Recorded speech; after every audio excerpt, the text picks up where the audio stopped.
ரேத்துல்லா sir, இந்த எந்த பிரச்சனையும் இல்லாத ஒரே கட்சி அகில இந்திய தேசிய காங்கிரஸ். ரிசல்ட் வந்து அந்த நிமிடமே நான் திமுக உடனே வெளில போகிறோம், தாவகையோட இடையிறோம், அமைச்சர் பதவி. எப்படி உங்களுக்கு இது சாத்தியமாச்சு? எப்படி நீங்கள் இதை சாத்தியப்படுத்தினீங்க?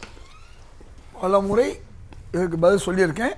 இந்த கேள்வியை கேட்டிருக்கீங்க, இதுக்கு பதில் சொல்ல அனுமதிங்க. இன்னைக்கு நான் குறுக்கிடவே மாட்டேன் சார், நீங்கள் பேசுகிறேன். ஒன்றும் இல்லை, அதாவது தேர்தல் முடிவு தெரிகின்ற அந்த ஒரு நேரம் மாலை 4 மணி 5 மணிக்கு நம்முடைய விழுப்புரம் சண்முகம் அதிமுகவுடைய அவர் சென்னைக்கு வர்றார். அவர் வெற்றி பெற்ற சூழ்நிலையில் வரும்பொழுது கங்க்ராச்சுலேஷன் அவருக்கு சொல்லப்படுது. இது அவர் வார்த்தை. நீங்கள் அமைச்சராக போகிறீங்கன்னு சொல்கிறாங்க. நாங்கள் இருக்கிறது 3வது இடம், நாங்கள் எப்படி அமைச்சராகணும்னு அவர் கேட்குறாரு. ஒன்றும் இல்லை, திமுக உங்களை ஆதரிக்குது, அதுக்குள்ள கூட்டணி கட்சிகள்கிட்ட பேசிட்டாங்க, அவங்க கூட்டணி கட்சிகள்கிட்டையும் அவங்கள்ட்ட ஆலோசனை கேட்டுக்கிட்டு இருக்காங்க, நீங்கள் அமைச்சராகிறீங்க, உங்களை மாதிரி 4 பேர் அமைச்சராங்கன்னு சொல்லி முடிச்சிட்டார். அவருக்கு அந்த ஆச்சரியம். இதை காங்கிரஸ் அவரே சொல்கிறார், சம்பந்தப்பட்ட சட்டமன்ற உறுப்பினர் விழுப்புரம் சண்முகமே சொல்கிறார். சரிதானா? இல்லை, சண்முகத்தில் யார் சொன்னதுன்னு கேட்டேன். அது 3 பேர் சொன்னதாக அவர் சொல்கிறார். அது நீங்கள் தான் அவர்கிட்ட கேட்டுக்கணும், நான் கேட்க முடியாது. அப்போ இதுக்கு முன்னால் நாங்கள் அகில இந்திய கட்சி நாங்கள் எப்படி ஸ்மெல் பண்ணியிருப்போம். அதனால் இதை தடுக்கணும். இதுக்கு வந்து அதனால நீங்கள் தடுக்கணும். ஏன் தடுக்கணும்னா, அதிமுகவும் திமுகவும் ஒரு கூட்டணி ஆட்சி வந்தால் அதுவரை அதிமுக எதிராக தான் நாங்கள் பரவுறோம். இப்போ இல்லையா, நீங்கள் எதிர்க்க வேண்டிய கட்சி பாஜக தானே சார்? ஒரு விஷயம், நம்ம அதிமுக கொண்டு வச்சிருக்கோம். மற்றவங்க மாதிரி பாஜகவோட அதிமுக அலைன்ஸ் வச்சிருக்குன்னு சொல்ல மாட்டேன். அதெல்லாம் 2வது விஷயம். எங்கள் அகில இந்திய தலைமையை பொறுத்தவரை ஒரு விஷயத்தில் தெளிவாக இருப்பாங்க. அதாவது மக்கள் தீர்ப்பு 1. 2வது காங்கிரஸுக்கு நேர் விரோதமாக செல்வி ஜெயலலிதா அவர்கள் இருக்கும்போது மற்ற தலைவர்களும் காங்கிரஸ் சோனியா காந்தியை கேவலமாக விமர்சித்தது, ராஜீவ் காந்தி விமர்சனம்லாம் நாங்கள் மனசில் வச்சுருக்கோம். அதனால் அதிமுக எந்த வகையிலும் வந்துவிடக்கூடாது, பாஜக கூட்டணியில் மிக நெருக்கமாக இருக்கக்கூடிய கட்சி வந்துவிடக்கூடாது என்ற அடிப்படையில் நாங்கள் உடனே முடிவெடுத்தோம். எங்கள் முடிவு தான் சரியான முடிவு என்று பிசிக, கம்யூனிஸ்ட் கட்சிகள், IUML எல்லாம் எடுத்தாங்க. ரைட், நாங்கள் வந்துட்டோம். இது வந்து ஒவ்வொரு கட்சிக்கும் ஒரு இறையாண்மை இருக்குது. நாங்கள் எந்த கட்சிக்கும் அடிமை இல்லை. அதனால் எங்களை யாரும் முதுகில் சுமக்கிற அளவுக்கு அடிமைகளாக நாங்கள் தேடவும் இல்லை. எங்களை அடிமைகள் தான் முதுகில் சுமத்துவாங்க. அடிமைகள் உடம்பில் ரத்தம் இருக்குன்னு கேட்பாங்க. அது மாதிரி நாங்கள் நினைக்கல. அவங்க தங்களை தாங்களே நாங்கள் அடிமை, நாங்கள் தூக்கி வச்சுருந்தோம் அப்படின்னு நினச்சா சந்தோஷப்படணும். இறக்கி விட்டதுக்கு சந்தோஷப்படணும். ஆனால் எங்களை சரமாரியாக முதல் திட்டு, அதிகமான திட்டு வாங்கினது நாங்கள் தான். அதில் கூட எங்கள் கட்சியில் கூட சிலர் டிபேட்டுக்கு வரல. நான் ஒரு ஆள் தான் எல்லா தொலைக்காட்சிக்கு போய் டிபேட்டுக்கு இருந்தேன். அது எங்கள் கட்சிக்காரங்களுக்கு சொல்லுவாங்க அடிக்கடி. அந்த நேரத்தில் நம்ம கட்சியில் ஒரு சில பேசக்கூடியவங்களாம் அன்றைக்கி பேசாமல் இருக்கும்போது நீங்கள் மட்டும்தான் பேசிக்கணும். ஆமாம், நான் கட்சிக்காக தான் பேசுவேன், வாழ்நாள் முழு அதான் எங்கள் மேலே. இப்போ சப்ஜெக்ட் வருவோம். இப்போ இதுதான் நிலைமை. அப்போ நாங்கள் கூட்டணி கட்சிகள் எல்லாரும் ஒரு முகமாக பயணிக்கிறோம். ஒரே ஒரு கட்சி திமுக, அவங்க வேறு முகமாக பயணிக்கிறார்கள். அவங்க என்ன நினைக்கணும், அவங்க அதையும் சொல்கிறாங்க, நாங்கள் தான் அனுமதித்தோம் போக சொல்லிட்டு. அப்புறம் வருத்தப்படுறாங்க, பதறாங்க, உதறாங்க. அப்போ புதுசாக கூட இவ்வளோ காலம் இருந்தவங்களை பார்த்து நாங்கள் கண்டெய்னரில் பணத்தை கொண்டு போகலை. அதிமுக ஆட்சி காலத்தில் உங்களுக்கு தெரியும். அதே மாதிரி ஆம்புலன்ஸ்களில் பணத்தை கொண்டு போகலை. ஓட்டுக்கு நோட்டு, முட்டுக்கு நோட்டு, முட்டு கொடுக்குறாங்க பாருங்கள் பலருக்கு, அவங்களுக்கு நோட்டு. இப்படி நோட்டு கொடுக்கக்கூடிய ஒரு குரூப்பு எங்களை பார்த்து நாங்கள் சோபா வாங்கினோம் அல்லது பேரம் குதிரை பேரத்தில் மாட்டிக்கிட்டோம்லாம் சொல்லும்போது அந்த ரண வழி இருக்குது பார்த்தீங்களா, அதை 2ஆம் கட்ட தலைவர்கள் மட்டுமல்ல, அவர்களுக்கு முட்டு கொடுக்கக்கூடிய பேச்சாளர்களும் பேசும்போது காங்கிரஸ் யாருக்கும் திமுக செலவு பண்ணலையா? நான் சொல்வது அதை சொன்னா நல்லா இருக்காது. நீங்கள் வேணும்னா உங்களுக்காக நான் வேணா சொல்ல, நீங்கள் சொல்ல வந்த பொருள் அதான் இப்போ நான் சொல்ல வர்றேன். நீங்கள் கேட்டதுக்காண்டி சொல்ல வரேன், இல்லை நான் சொல்லியிருக்க மாட்டேன். இன்றைக்கி நேற்று நான் கோயம்புத்தூரில் இருந்தேன், 2 நாள் கோயம்புத்தூர். ஒன்று வேர்ல்டு ரெக்கார்டு பெண்கள் நெகிழியை ஒழிக்கிறதுக்காக வேண்டி துணிப்பையை மக்களுக்கு கொடுக்கக்கூடிய குறுகிய நேரத்தில் வேர்ல்டு ரெக்கார்டை இங்கே வந்தவங்க கொடுத்தாங்க.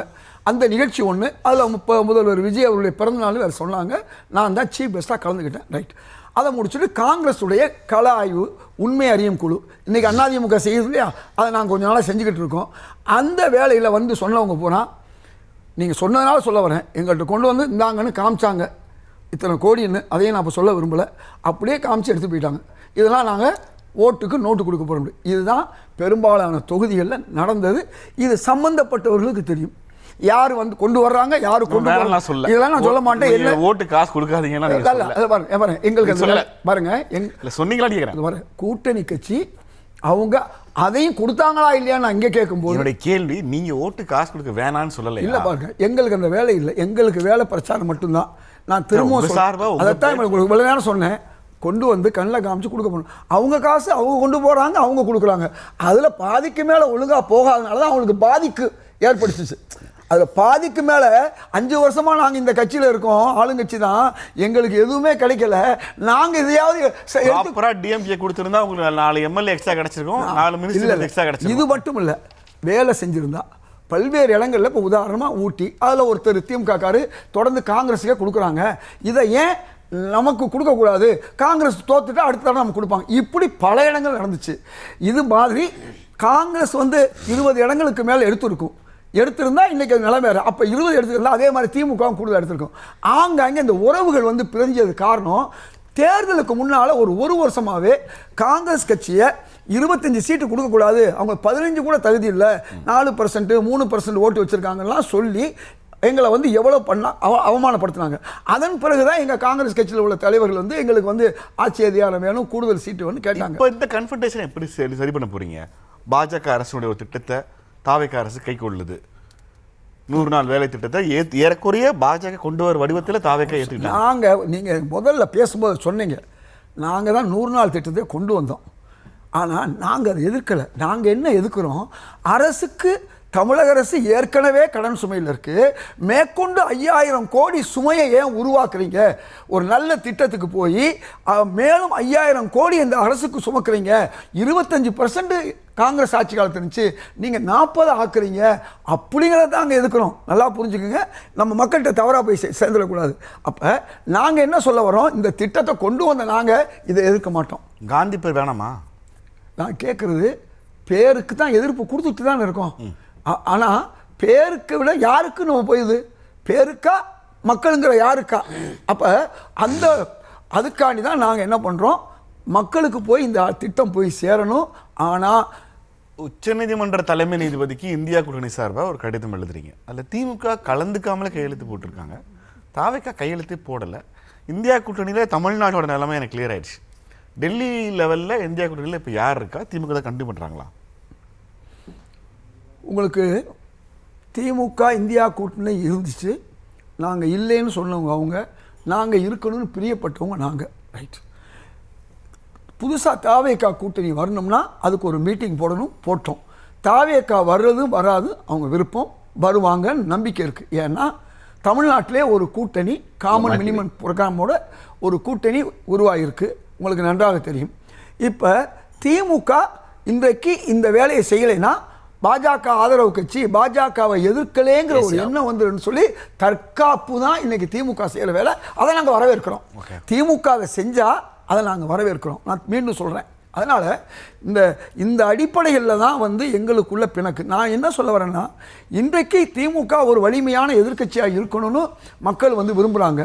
நாளைக்கு இந்த கட்சி மீண்டும் எந்த எதிர்க்கட்சியும் ஆளுங்கட்சியாக வர முடியாதுன்னு இல்லை. தமிழ்நாட்டில் ஆளுங்கட்சி எதிர்க்கட்சி மீண்டும் வந்ததை பார்த்துருக்கோம்.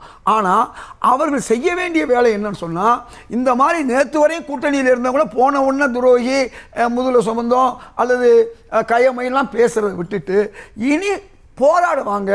இந்த ஒவ்வொரு 100 நாள் திட்டமாக 120 நாள் திட்டமாக இருக்கட்டும், அதுக்கு நீங்கள் ஒன்றிய அரசு எடுத்து போராடுங்க. இப்படி எதில் உங்களால் போராட முடியுமோ போராடுங்க. நீங்கள் கட்சியை வளர்க்குறதுக்கு பதிலாக நாள்தோறும் சோபா கேட்குறேன், சோபா அதுவும் பார்த்தோம் படத்தில், அது உள்கூடல அப்படி தெரியுது நமக்கு. ஆனால் சோபான்னு சொல்லி நீங்கள் அசிங்கப்படுத்துவது மூலமாக யாரை அசிங்கப்படுத்துறீங்க? நீங்கள் யாரோ ஒரு பெண்மணியை கூப்பிடுற மாதிரி இருக்கு. சோஃபா நீங்கள் சோஃபானே வச்சுக்கங்க. நான் தமிழ் மக்களுக்கு அந்த பாகு வந்து தமிழ் சொல்கிறேன், இல்லை தமிழ்ங்கிறது தமிழில் இல்லை, அதனால சோபான்னு சொல்கிறேன். ஏழை எளிய மக்கள், நான் வந்து எப்போவுமே இலக்கிய நயமாக வந்து மேடையில் பேசுவேன். ஆனால் மக்கள்கிட்ட சோஃபா வாங்கலன்னு சொல்கிறீங்க, டிபேட்டில் பேசும்போது மக்கள் தமிழில் மட்டும்தான் நான் பேசுவேன். அதே மாதிரி கல்லூரிகளில் இலக்கிய விழாவில் பேசும்போது நான் வேறு மாதிரி பேசுவேன். ஏன்னா மக்களுக்கு புரியுறதுக்காண்டி மக்கள் தமிழ் தான் பேச முடியும். அதனால் சோபா என்பது அவர் சொன்னார், அழகாக சொன்னார். உங்களுக்கு ஒரு தலைவர் வர்றாரு, அவருக்கு யாரு உங்களை நீ சோஃபாங்கிற வார்த்தையை யார் சொல்லி நீங்க உண்டானீங்க நான் கேட்கிறேன். அது பதில் சொல்ல அழகா மாட்டீங்க. பாவலன் சொன்னாரு, திமுகவுடைய 2ஆம் கட்ட தலைவர்கள் திமுகவுக்காக பேசக்கூடியவர்கள். நான் கைமாறு பேச்சாளர் சொல்ல மாட்டேன், அவங்கள கைமாறு பேச்சாளர் சொல்ல மாட்டேன், வருத்தம் வரும் சிலருக்கு. அதனால இப்படியே சொல்லிக்கிறேன்.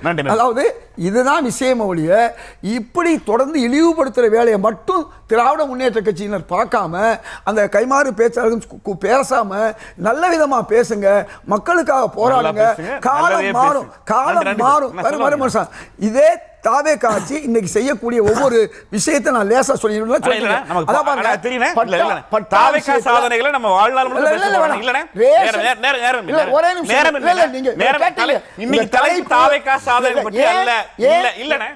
உங்க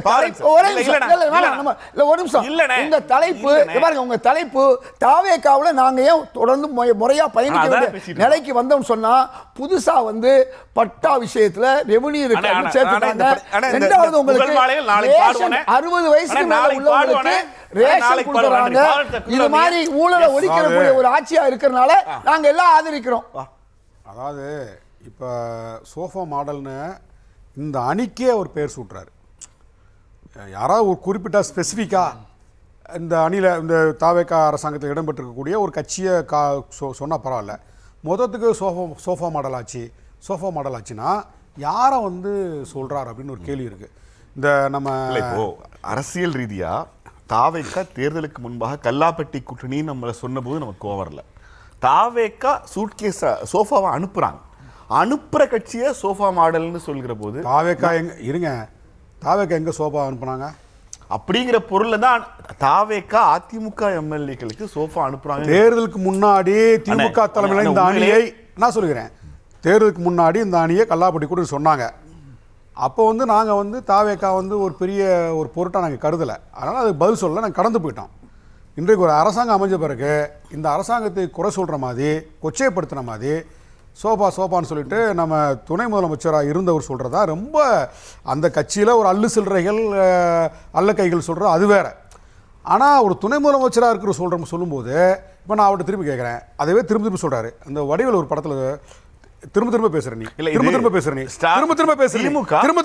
திமுக அது மாதிரி அது தாவேக்கா மீதான விமர்சனம் அது மாதிரி இருக்கும்போது நீங்க அதை ஏன் கூட்டணி கட்சிகள் மீதான விமர்சனம் பார்க்கறீங்கன்னு எனக்கு புரியல.